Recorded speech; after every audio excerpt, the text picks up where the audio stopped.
این روزها اغلب افراد به شیوه اندوهگینانه یا حتی گاهی پرخاشگرانه و با بدبینی میگن زندگی هیچ معنایی نداره.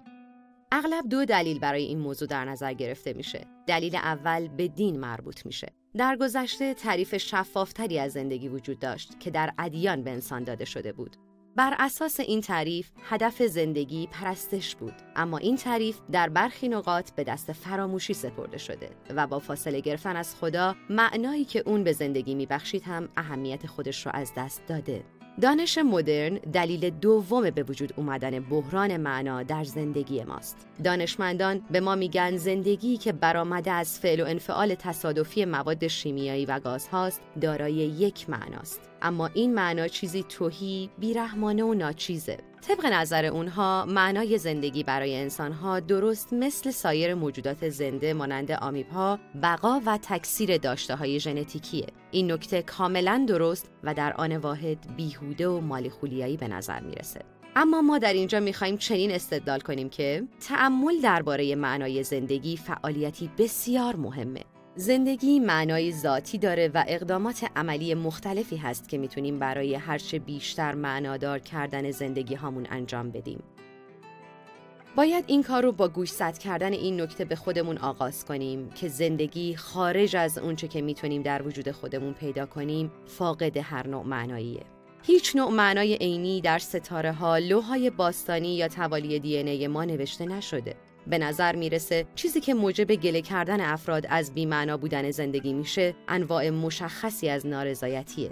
بیاین برخی از مثالهای کلی رو در نظر بگیریم. شما در یک رابطه هستین، اما شور و اشتیاق اولیه مدت هاست که از بین رفته. به نظر نمیرسه دیگه در مورد هیچ موضوع با اهمیتی با هم صحبت کنین یا احساسات آسیب پذیر و اندیشه هاتون رو با هم در میون بذارین.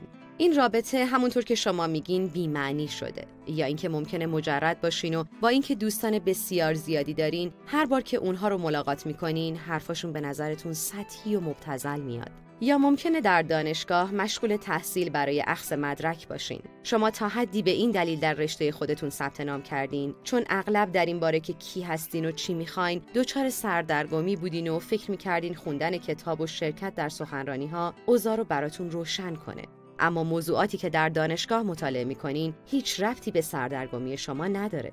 در اینجا شما گله میکنین که دانشگاه رفتن بی‌معناست. یا ممکنه در یک کمپانی سودآور بزرگ مشغول به کار باشین و هر هفته مبلغ قابل توجهی دستمزد دریافت کنین. با این حال به نظر شما شغلتون اون اهمیتی که باید رو نداره.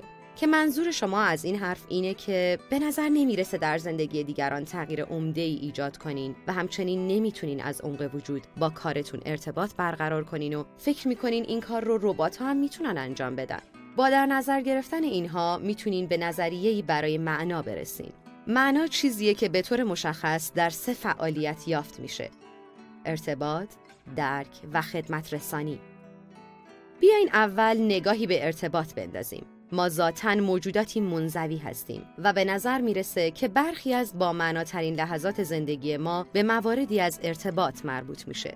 مثلا وقتی برای دل دادمون خصوصی ترین ویژگی های روانی و جسمانیمون رو آشکار میکنیم، یا وقتی که دوستی هایی رو با ذکر حقایق درباره زندگی هامون شکل میدیم، یا وقتی در سفر به کشوری بیگانه به یک خارجی برخورد میکنیم و از پشت سر گذاشتن موانع زبانی و فرهنگی احساس پیروزی بهمون دست میده. همچنین میشه از طریق درک به معنا دست پیدا کرد. این همون لذتیه که از برطرف کردن سردرگمی و سرگشتگی درباره خودمون یا جهان به دست میاریم. ممکنه ما پژوهشگر، اقتصاددان، شاعر یا افرادی نیازمند به روان درمانی باشیم.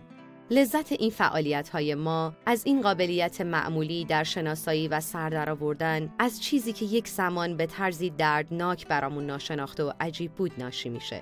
در آخر به خدمت رسانی میرسیم. یکی از پرمعناترین کارهایی که میتونیم انجام بدیم خدمت رسوندن به سایرینه. تلاش برای بهبود وضع زندگی اونها، چه از طریق کاستن رنجهاشون یا به کمک ایجاد منابع جدید لذت که علاوه بر حرفه‌های مربوط به درمان شامل کسانی میشه که برای گذران زندگی به پخت و پز کیک، ترانه سرایی یا رقص مشغول هستند. اغلب به ما گفته میشه که خودمون رو به عنوان موجوداتی ذاتاً خودخواه در نظر بگیریم، اما برخی از پرمعناترین لحظات زندگی ما وقتی رقم میخورن که میتونیم از نفس پرستی دست برداریم و به دیگران یا سیارمون خدمت برسونیم. باید این نکته رو اضافه کرد که برای احساس معنا کردن کارهامون باید منطبق با علایق راستین و درونی ما باشن. در نتیجه ما باید به اندازه کافی خودمون رو بشناسیم تا بتونیم مسیری برای خدمت به دیگران پیدا کنیم. با بهره‌مندی از این ایده ها حالا میتونیم با قدرت تمام به سوی تعریف معنای زندگی قدم برداریم. معنای زندگی چیزی نیست به جز دنبال کردن شکوفایی انسان از طریق ارتباط، درک و خدمت رسانی. ما شاید زندگی‌های معنادار نداشته باشیم، اما مسئله قابل توجه اینه که قبول کنیم مفهوم یک زندگی معنادار کاملاً موجه و معقوله و از عناصری تشکیل شده که به وضوح قابل نام بردن هستن و میشه به تدریج برای رسیدن بهشون تلاش کرد.